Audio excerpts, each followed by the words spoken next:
Do tempo agora, a Gislaine Ferreira está aqui ao vivo com a gente hoje. Por quê?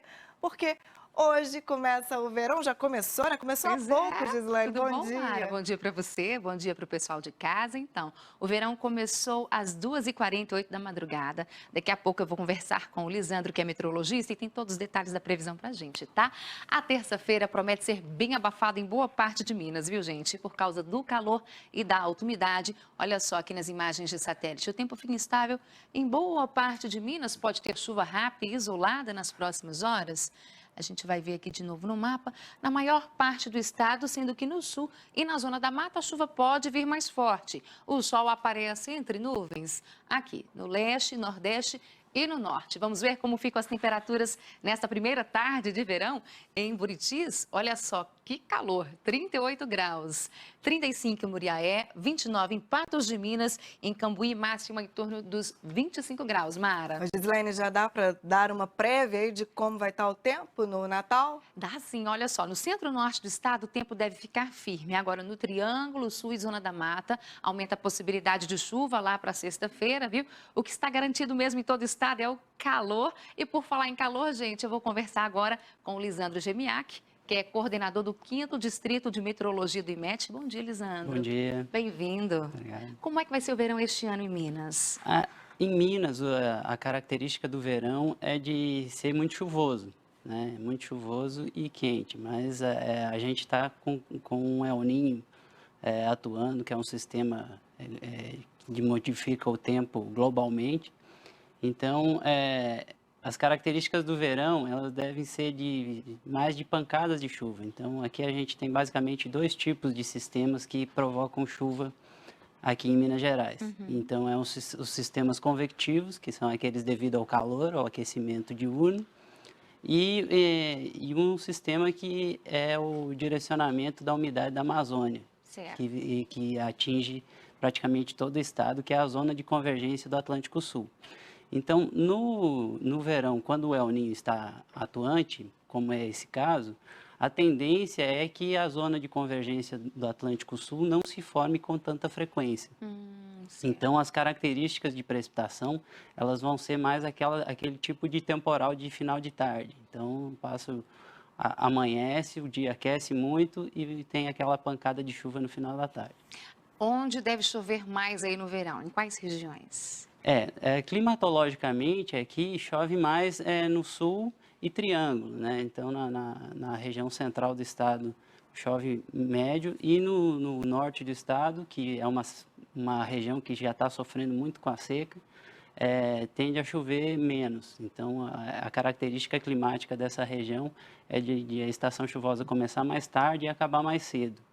Então, a situação que já está crítica de vários anos chovendo abaixo da média ainda tende a piorar. Fica pior na faixa norte. A gente Isso. preparou um mapinha especial aqui, destacando exatamente o Triângulo e o Sul. Nessas regiões, deve chover mais nos próximos 3 meses. Isso, deve chover mais. É um alento, né, porque os reservatórios do Sul e do Triângulo também estavam ruins.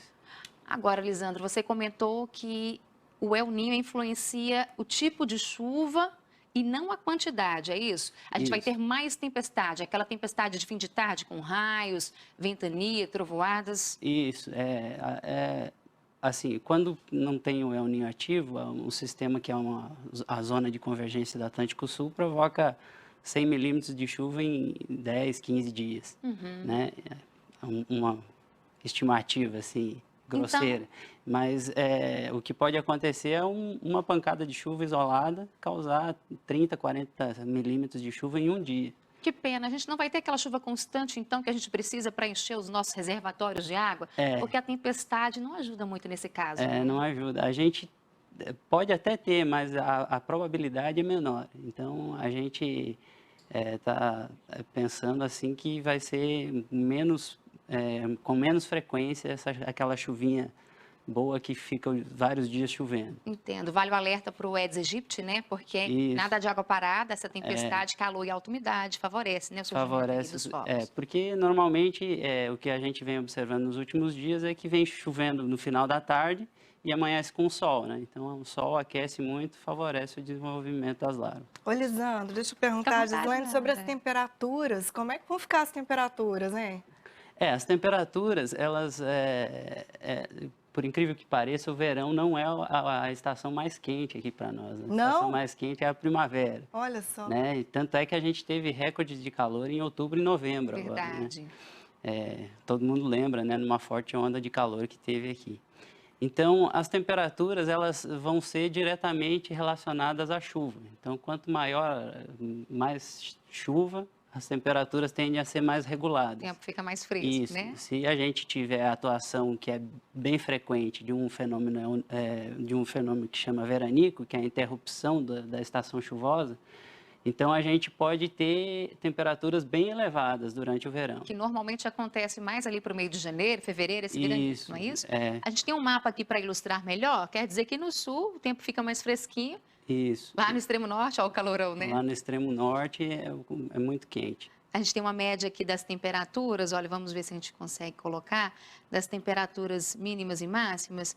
Travou aqui nosso mapa, Não, então, mas a bem. gente tem aqui, elas estão variando entre 15 e 22, as mínimas, A né? mínima acontece no sul, normalmente. Isso, as mínimas 15, né? porque o sul tem a elevação lá das montanhas e tal. Então Agora entrou. Isso, então as temperaturas são mais amenas, geralmente no sul. Então as mínimas ficam aqui em torno de 18 graus. Aqui na capital fica aproximadamente em 20 graus as mínimas. Isso aqui, gente, é porque não são temperaturas absolutas, tá? É uma Isso. média, tanto a mínima quanto a máxima, então pode Isso, variar um então- pouquinho para cima, um pouquinho para baixo. Agora aqui, olha, a máxima para a gente finalizar, né? O calorão com certeza lá em cima. Olha o Nordeste. 34 é uma média, né? Então pode ter dias que vai a 40 e tem dias que fica em 30, né? Então fica na média, assim, temperaturas muito elevadas lá no norte. Para a gente encerrar, Lisandro, aqui na capital especificamente, como é que vai ser o Natal? Porque todo mundo me pergunta isso na rua, né, Mara? A gente já falou a previsão para o estado e aqui na capital. Aqui na capital tende a ser um Natal quente e relativamente com pouca chuva. A gente só tem aquelas condições que nessa época do ano sempre é possível ter aquela pancada no final da tarde, mas no geral tende a ser com sol. Sol entre nuvens, é Sol isso? entre nuvens. Muito obrigada pela sua participação. Obrigado. Mara,